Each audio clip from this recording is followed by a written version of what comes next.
I'm going to be buying a house soon. What should I do with my cash? Welcome to EF Financial's Question of the Week, where we answer actual questions from actual clients and tell you how we responded. So, Erica, good question. What was your answer? Well, my answer was more questions. I needed more information. I needed to As a know. good advisor would do. Yeah. Yes, I consider myself that.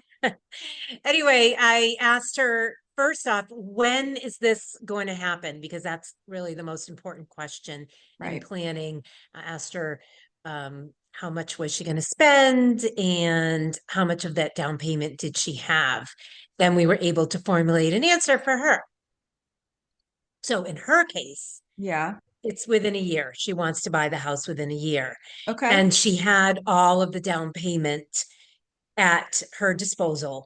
So Oh, when you're dealing with that, you really need to preserve the integrity of your capital.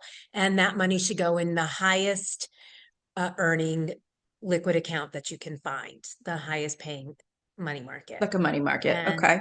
yeah, that's what I told her. But the answer to that question is going to be varied based on how she answered my questions. So, we have a lot of clients who maybe aren't ready to buy a house right now, and they might come to us and say, I want to buy a house at some point, and how should I save for it? Which is kind of a different question because they're still saving, right? Right. We get that a lot.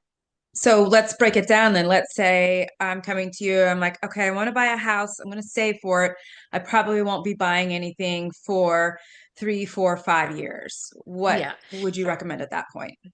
And that's really so common, right? Yeah, Especially with the cost of housing these days.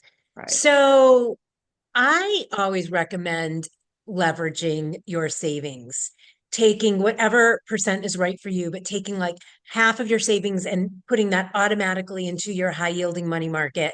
And the other half putting into something in the market, something benign like the S&P 500. And even though you are admittedly taking on some risk with that other money, you're investing over time, you're dollar cost averaging, and you're giving yourself the ability or the opportunity to earn more on that money and have a larger down payment down the road. Yeah, which is So, important. Like you say, with things being so expensive, it makes sense if you can do that type of leveraging strategy, yeah, get you to those goals. right. But don't risk unnecessarily your down payment if you don't need to. Yeah. And if you need to, then you probably aren't in a position to buy the house at this point anyway. Yeah, I So mean, this is a big decision. I think it would make sense to, without a doubt, talk to someone here at EF Financial, get some good advice, let someone really understand what your position is and, do the best for those goals. yeah.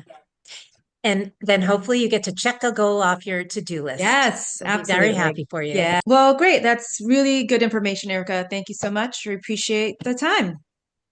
And I thank you. All right. So Thanks, everyone. Happy health, happy health, happy happy wealth. wealth.